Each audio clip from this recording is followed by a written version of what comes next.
Alright, I'm going to do an update on Amelia Earhart here before I fall asleep. And I'm going to start with saying this. It seems now that everybody, even the skeptics of the 1960s story about how Amelia Earhart survived, was taken to Japan as a prisoner, and died there under, a certain set of circumstances. The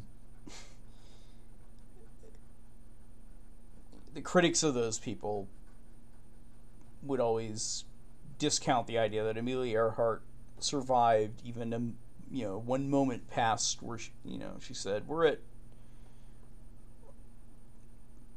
right above you, but we don't see you, and hold on, I'm going to turn around, and she said, hold on, I'm going to circle around and land. And her radio signal that basically says, I don't know where the fuck I am. And traditionally, the intellectual errors of, not error, but err, H-E-I-R, of the United States fleet that was searching for Amelia Earhart is now TIGHAR. And what I'm going to say is they're in a very tough position, but I'm also going to assert just directly what I think is going on.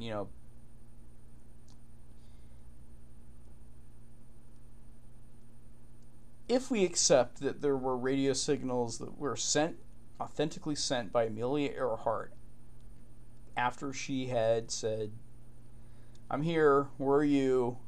I don't know where the fuck I'm at, let me land over here. Let me circle around and land, at such and such a place, wherever she was, ignoring the rest of the message, then you gotta explain where the plane went, where to go, because it didn't crash into the water. It's not, if she was alive to send radio signals or leave artifacts somewhere, then she was able to land her plane well enough that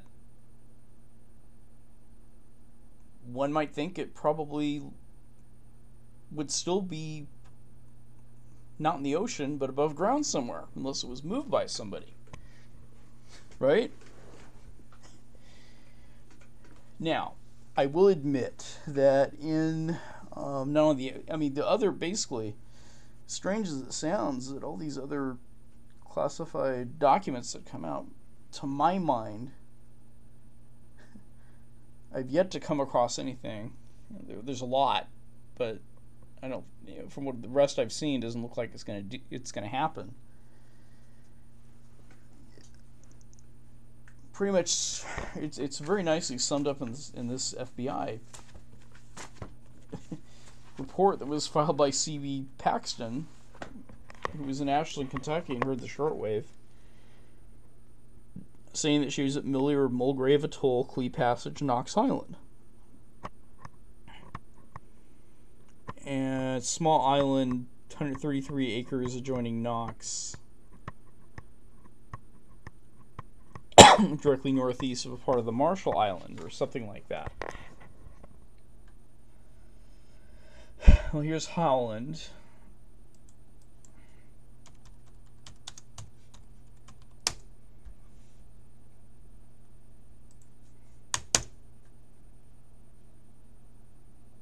Here's, Marshall. Here's some other Marshall Islands. Here's northeast. Here's something over here. Let's zoom in, I guess. Can we go?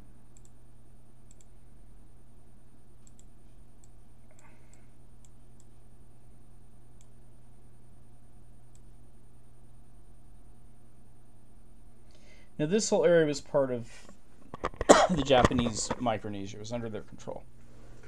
In fact, Howland Island, which is west of this area, was a place that the Japanese believed was under their jurisdiction. So, let's go back. So, what I'm going to say here is that if we're doing above the ground excavations and we are looking for answers for Amelia Earhart above the ground, then whatever logic brought you there has to involve post-landing radio signals.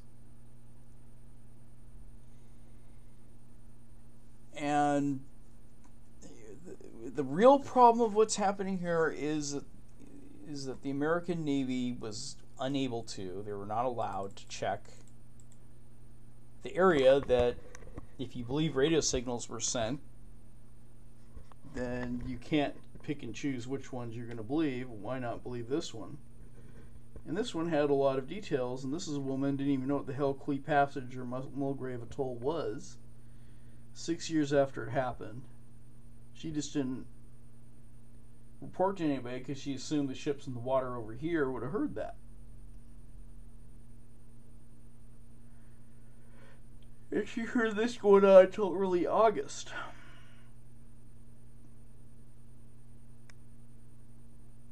Millie, Mulgrave Atoll, Clee Passage, Knox Island.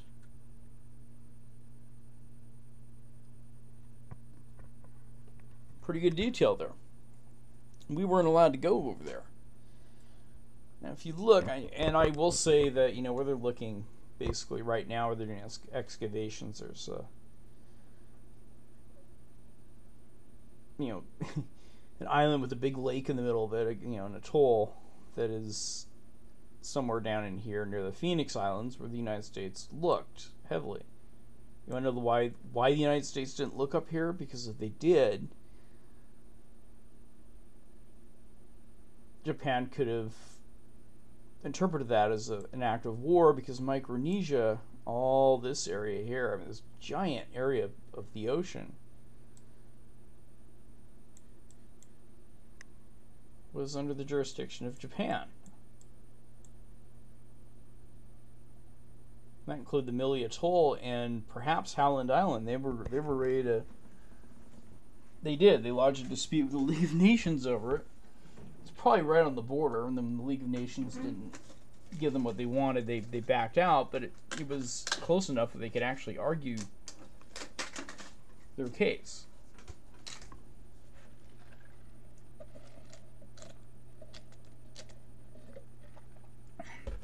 Okay.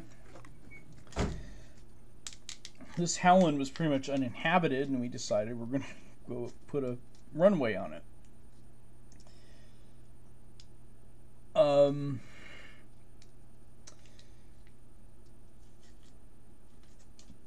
But the issue is that she had a big plane, and it was big enough for two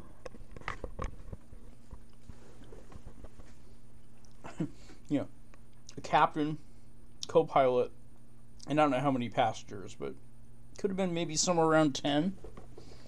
Obviously, she modified the plane, but put more gas and more room for provision for her long flights. But in general,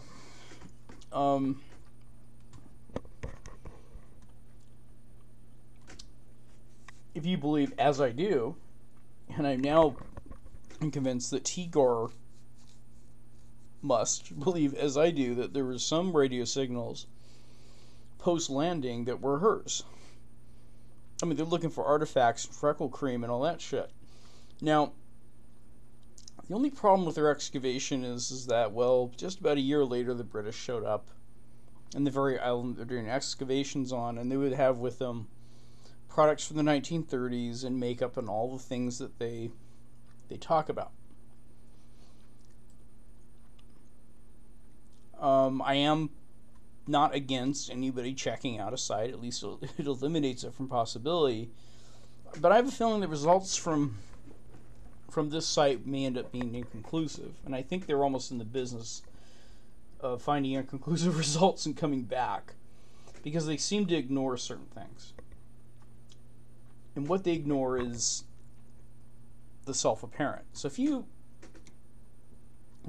going to say that Amelia Earhart survived the landing long enough to build pit fires use up her freckle cream, break a knife, leave poop in the sand,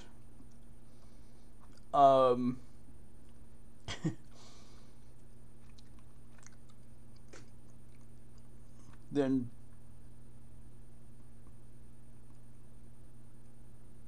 that means you believe for some time that she was sending radio signals. So if you believe that she was sending radio signals for a time, if the plane went underwater, she would no longer be able to send radio signals. In fact, if the plane had landed in its, I guess we'd call its upright position on the water, the Navy says that the plane wouldn't be able to send signals. Now here, actually over here, it does say that she was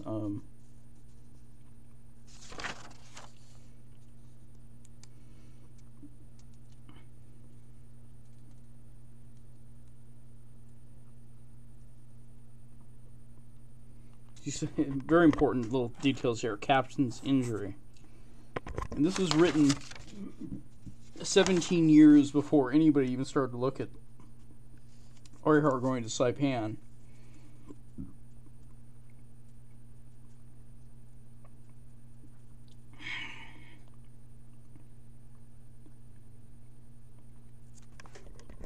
So the plane was drifting.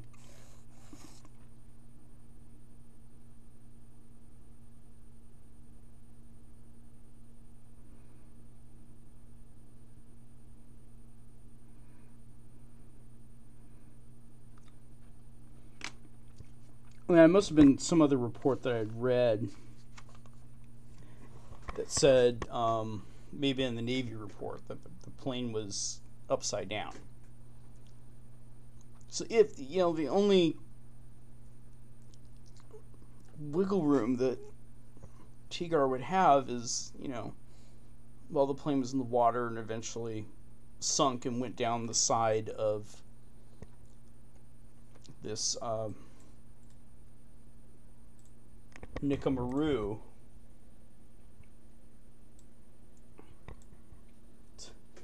That's over here. It's about the same distance. I mean, there is some thought behind this. It's about the same distance. It's mechanical, so there's a computer involved.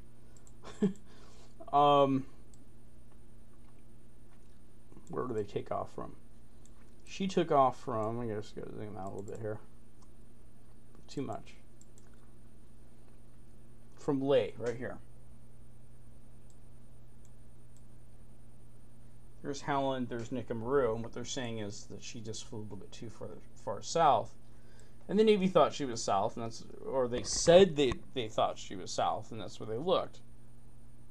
Everybody assumes that because people look in a certain place, it's because that's where they think they are. The only problem is if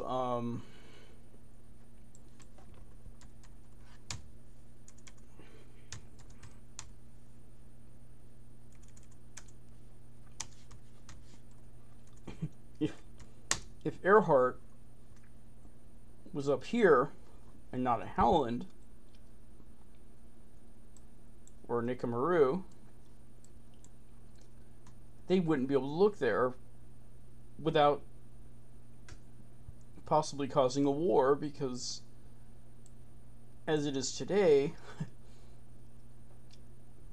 this area is occupied by people that do an awful lot of long distance boating. Then they go from one island to the other, and this is just kind of like a highway for them. And this pretty much would kind of be like taking a bunch of tanks into some part of the United States, whether it be Wyoming or whatever, and decide to look around for your lost puppy. I mean, perhaps we would be provoked by that and decide we might want to go to war over it, but Roosevelt certainly wasn't willing to chance that, and so he kept the American ships down here in the area that, well, we actually had jurisdiction to go into. But we didn't have jurisdiction to go into Amelia Atoll. the very place that Earhart claimed that she was going to. And I'll say this, it doesn't matter whether the Japanese refused, agreed to look, or didn't look for Earhart. We don't know. Well, it actually seems like we have proof that they did look for Earhart, and that they found Earhart. But perhaps maybe something happened on the way back to Japan that they didn't anticipate, or actually to Saipan. Maybe she's picked up by a private boater. Maybe they didn't find her. Or they didn't find her soon enough. She's near death. By the time she gets back to Saipan, she's in very poor condition, and perhaps maybe she died. And the Japanese didn't really feel like telling the Americans about that just yet.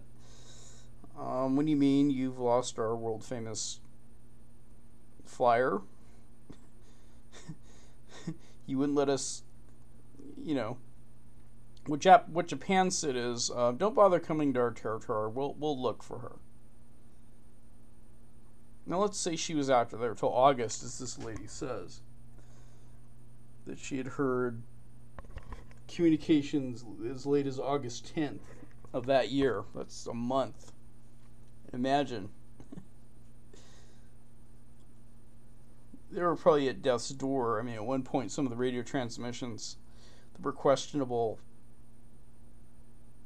said that Jesus was nearby. So perhaps she was delusional. And if by the time they took her back to Japan, or even Saipan, and she died in their hands, they're like, oh shit, what are we going to do now? Alright, well, they might not even tell their superiors back home in the main island, you know what I mean? Alright, well, let's just go ahead and bury him. Meanwhile, Japan was, and these would have been lower level people than Saipan. They hadn't gotten back in touch with the mainland. Maybe they actually kept that from the main Japanese government.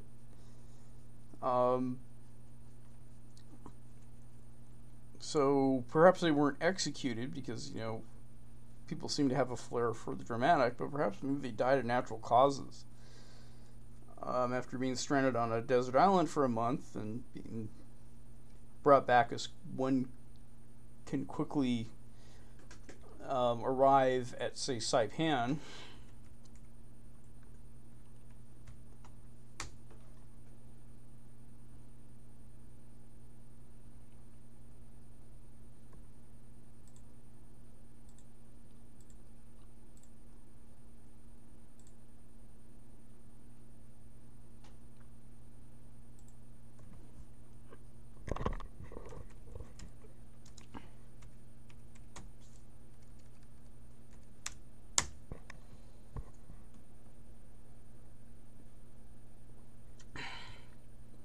The airport didn't exist before, but Earhart may have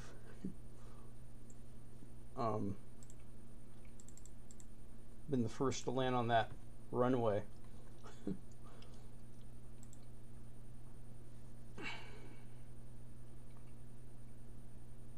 Get some directions here.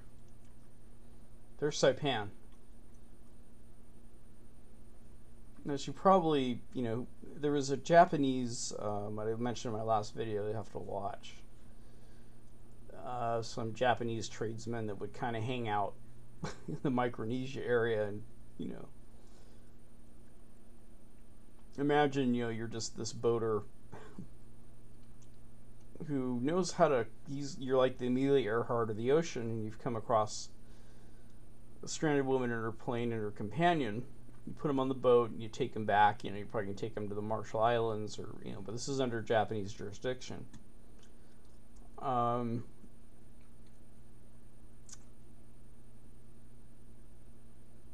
then maybe they tried to rush her to Saipan because that had better facility. Who knows? Who knows what happened? But one thing is true: her boat was afloat long enough. I mean, why would we disregard this report? Do we have any reason to disregard a report that was typewritten and sent to the FBI?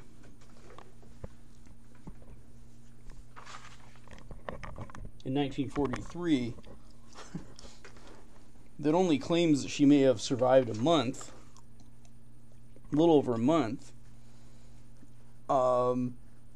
Why would we just disregard that out of hand and pretend that she only could have been,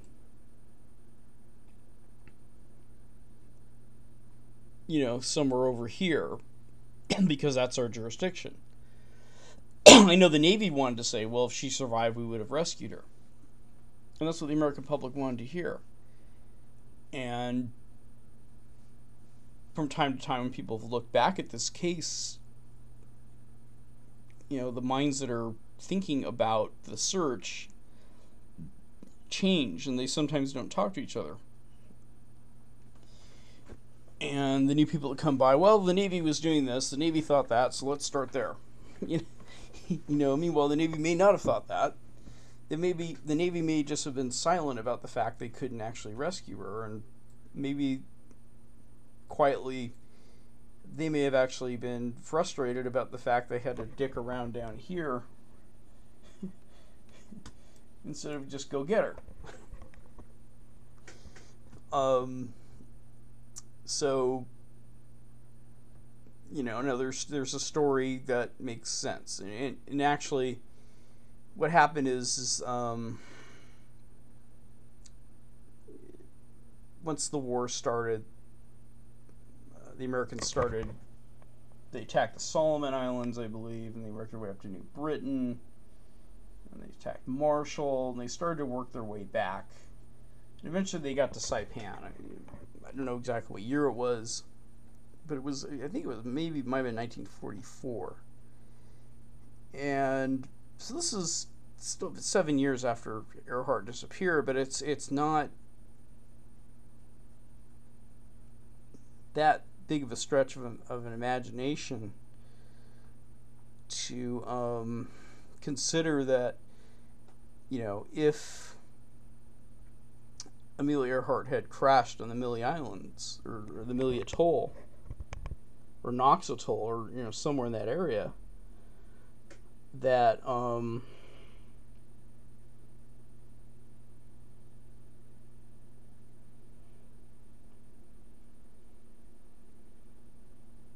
eventually, and if the plane was still afloat when they found her, then maybe they might have taken the plane with them. Sent a carrier out there, loaded it up, sent it off to Saipan. However, the presence of a plane would probably, and the dispatch of a boat of that size would probably lead me to believe that, the folks in Japan would have known they had Amelia Earhart. I mean, it probably was world news that, she was being looked for. Certainly the Japanese government was notified. But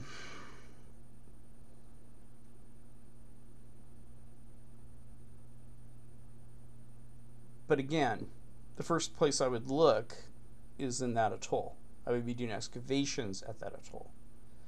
But if she was there, what I think happened is shortly thereafter, she was picked up by a boatsman and taken back. And even if she didn't have that ill of a health, and even if she survived, and the Japanese decided to imprison her, accusing her of spying and just not saying anything to the American government, it's kind of like, well, they know we got her, so why say anything kind of stuff. She was a world celebrity, so they were in a tough position because, she was admired all over the world, but here she was, in their opinion, spying, so what are they going to do? tell the world they have her, are they going to be the new Islamic State or the pre-Islamic, give themselves a bad reputation, so they probably just put her in prison. And one would think the Japanese would say, hey, we got one of your guys, what are you going to give us for her? But maybe not. They didn't want word to get out of the military buildup they were doing at the time, which is probably why they kept her. That actually makes sense. There are just too many reports of her being seen on Saipan. There are even different military officers that I've seen on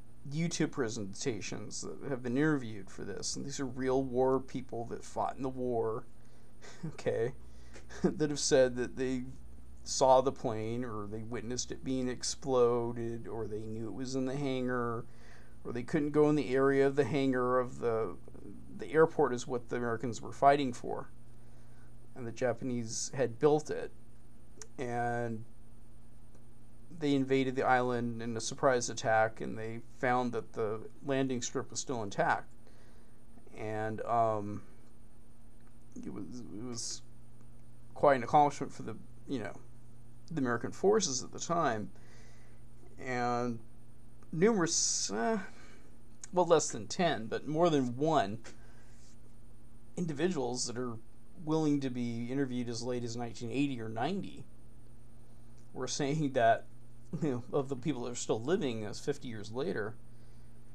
that Earhart's plane was on the runway in 1944, and then the United States military decided to destroy it, because by this time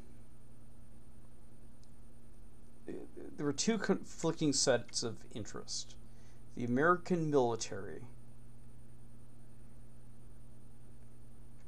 wanted to come across to the American public that if someone's lost in the middle of a giant ocean with very tiny islands on it, that they would certainly be able to rescue them. Eventually the American public caught on, and Gilligan's Island was accepted as a possibility, but prior to Gilligan's Island, of course, they thought if the American Navy was looking for her, they sure as shit would find her, especially if they had some indication of where she was going to go. By 1944, the fact that they had a hint that she was held probably led to an embarrassment, and these are the kind of things you probably don't keep a record of. You probably don't type it up to be found in the archives at some other date.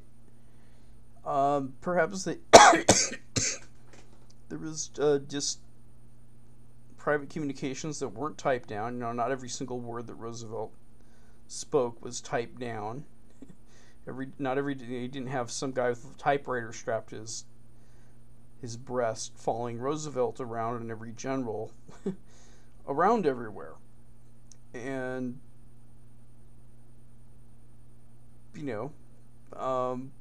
and there maybe so I mean there are some questions, obviously. Why would we destroy our own plane?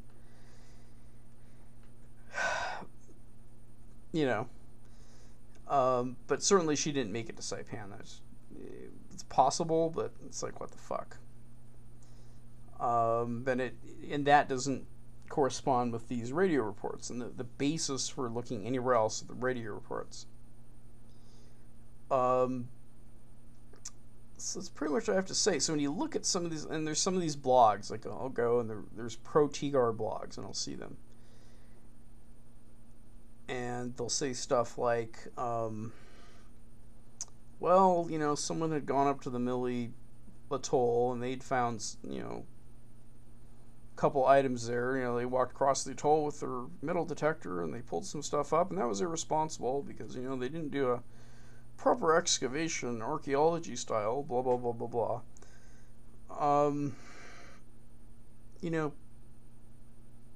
Bunk. TIGHAR should have been up in Mili. They should have been up there a long time ago. They should have what they should do is they should just admit that there are other possibilities that lie north of Leh Airport. And there are reports that corroborate those possibilities, and it's not out of the range of possibility that she thought that she had reached Howland when she made it to Millie, although it's not the exact same length. You know, there are other circumstances that could have taken place. You know, if you take an average miles per hour, blah, blah, blah. You know, if they got lost a little bit here, they were going the wrong direction for a little bit while, they climbed to a higher altitude, or then their models predict, you know, yeah, certainly she can end up over here at Millie Island, like she said. So, it's got everything you would need for it to work. And it almost seems like they're trying to explain it away. The same blog that they had here, they were saying that, let's just go to this thing. This is,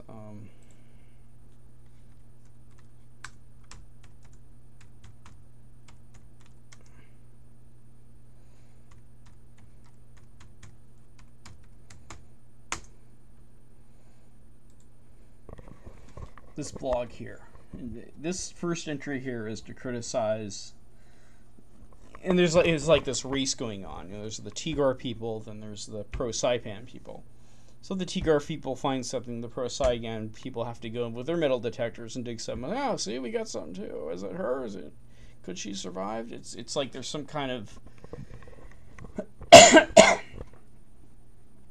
you know, something like an arms race or something. It's strange.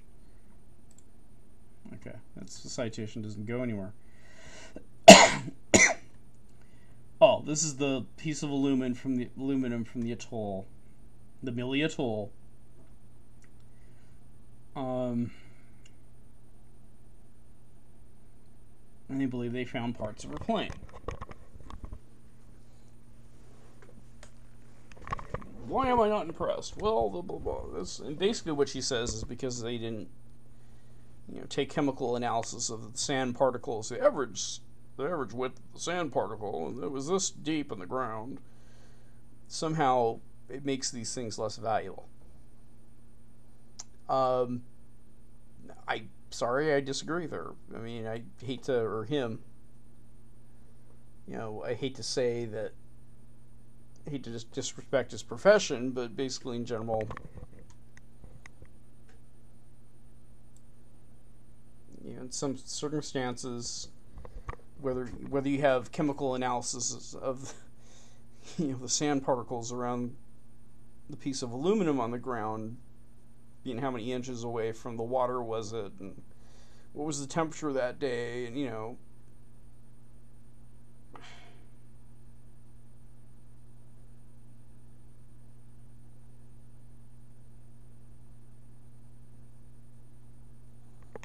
and he's saying he wants to see a report, and he's sure that there is no report.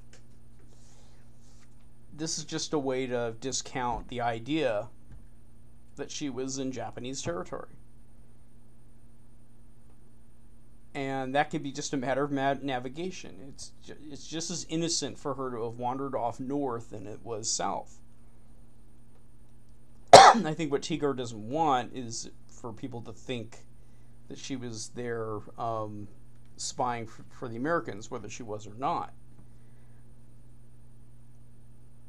If someday it's proven that she flew into Saipan, you know, I still would question whether she was spying. So it doesn't. That's not the issue. You know, someone just needs to make a strong statement about that. You know, he's talking about some of the beads that were found on, and how the Nickamaru is washing. Oh, we got to hurry up because it's, you know, Nickamaru is going to go away. And of course, if Nickamaru does go away, well, that's convenient. They can just say, oh well, the plane's 3,000 feet down, and we'll never find out where she went. She must have crashed in the water, but she sure as shit didn't go up to Saipan. Yeah. I think that they don't, and when I go to the TIGHAR website, I don't see this report that was sent to, just as valid as all the other reports. I mean, This is what I heard on the radio. It's all the reports say, whether you're the Navy or whether you're a private citizen. I don't see that on their website. They got a lot of stuff, but it all seems to be, everything seems to be focused. I think this is a very bold move for TIGHAR. They wouldn't even consider, you know, it almost seems like they wouldn't even consider that she was actually alive. You know, like, if we're gonna find her, she's under the water somewhere. Oh, she's got to be under the water. Oh, those radio transmissions didn't happen. She's under the water. You know, that's it, right? Because what's very key, as the Navy said, planes under the water, no radio. Plane not under the water, you got a radio.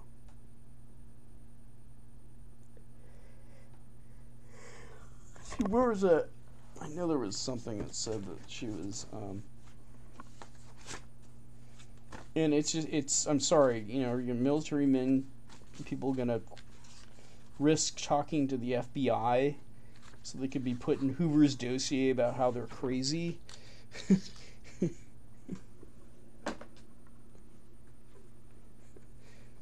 Sometime in the 50s to report that they not only heard rumors but heard Japanese talking about how Amelia Earhart was still alive and being held in the Tokyo hotel. I mean, why would they, you know, there's no reason for anybody to do that kind of thing. Just make shit up and put themselves in jeopardy by going to the FBI.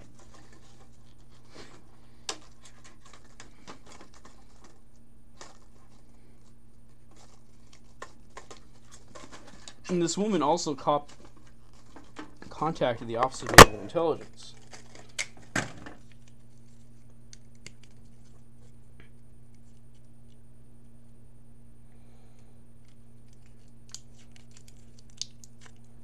C.J. Patton.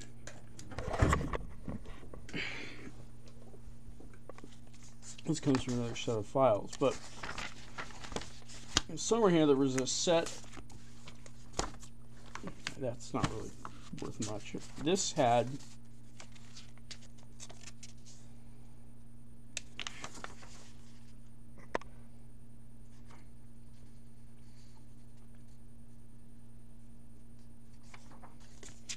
these are their conclusions.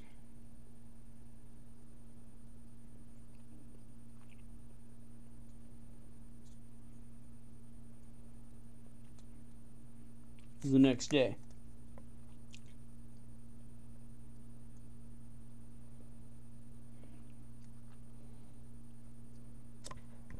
Now, maybe I misinterpreted reef with roof. It's hard to tell.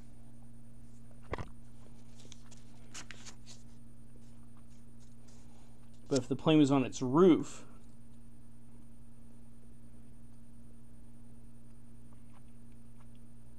which I've seen more than once here, and not reef, I can't even tell. I think it says roof. If it's on its roof, then yeah, here's Jesus.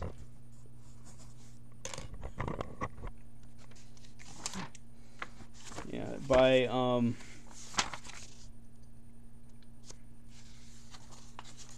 the 9th of July, without having any water and being in the hot ocean sun, you might think that you have seen Jesus. I don't think there's a Jesus. Let me look, see if there's a Jesus.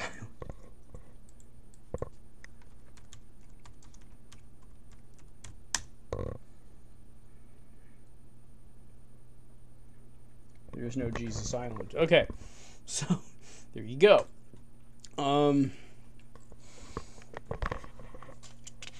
So you know, this stuff makes sense that she made it. So she made it, and the plane was stable enough to stay above water for a week. You know, why wouldn't we believe it's possible that the plane is still there, or that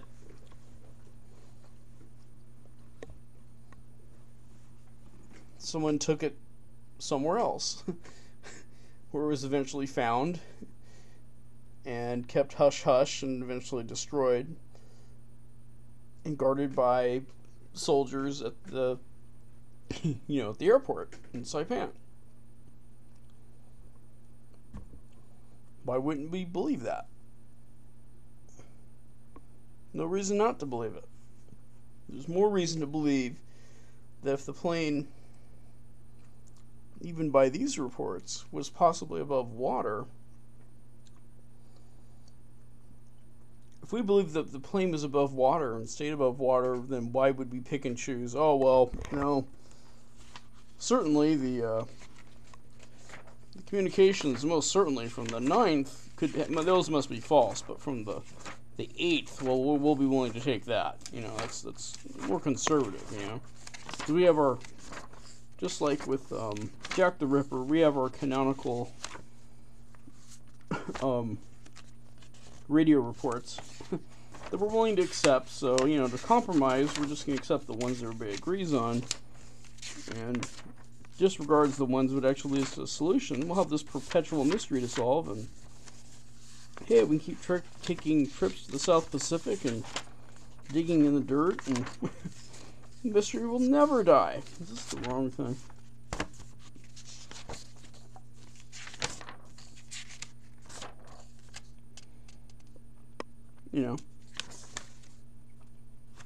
And TIGHAR has the guy that did this raw, and then TIGHAR's got some really weird, some girl that supposedly had notes. It looks like the notebook was made in the 90s with written in Papermate pen, but suddenly, the kind of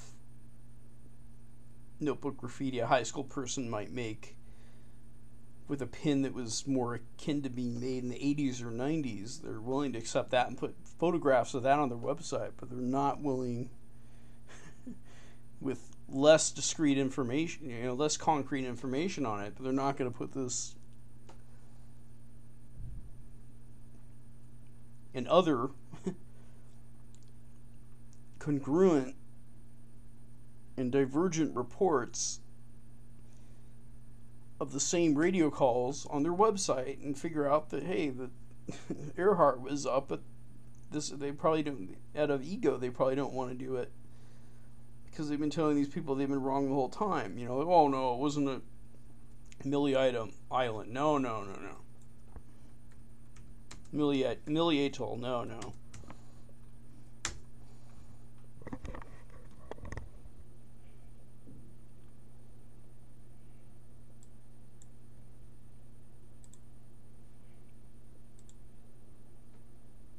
You guys are crazy. You're going to say that she was spying for the Japanese, or perhaps she lived and was a prisoner.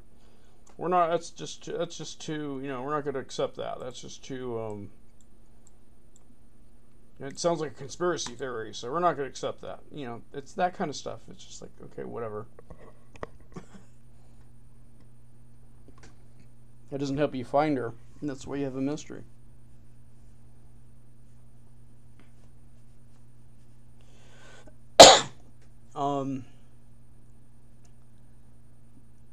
And the one thing I will say about Nicomer Island does not work is there are several reports here.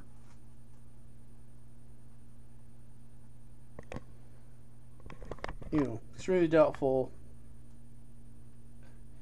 281 degrees north of Howland. It's not doubtful. It's extremely likely. It's Millie Island. 6th of July.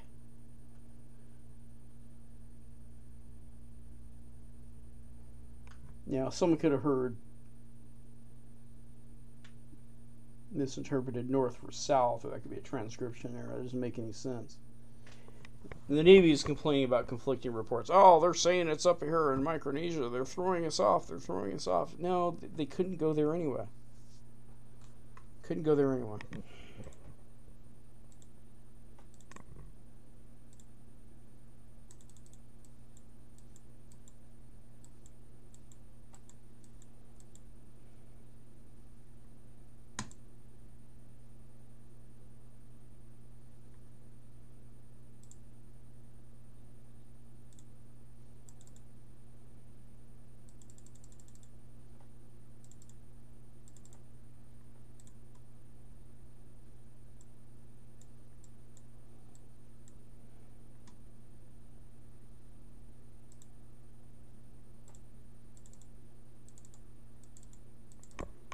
But she was saying she was down here. And this is all blued out, but if there are any small islands in this area, she may have been down here. This is just almost... So anyway, that's all I have to say about this. But and when I say that, anyway, I'll just make some other comments. So if you look at random parts of the stories that are coming out about Amelia Earhart, that you're going to think they're fantastic and, oh, this guy's full of shit. That's just one guy. You really have to look at a lot of documents to be able to see that there's more than one person saying the same thing. And what bolsters those reports is, oh, that's just mass hysteria. Everybody's agreeing. The story's been passed around, and everybody thinks that they're going to get a few bucks off of some rich guy that's going to fly in from a faraway place and pay them for their story. Well, okay, you could argue that, but what bolsters the argument that they have is the radio report here from 1947. No, sorry, 43, which was a year before we even invaded Saipan, that places Earhart up here at Mildy Atoll.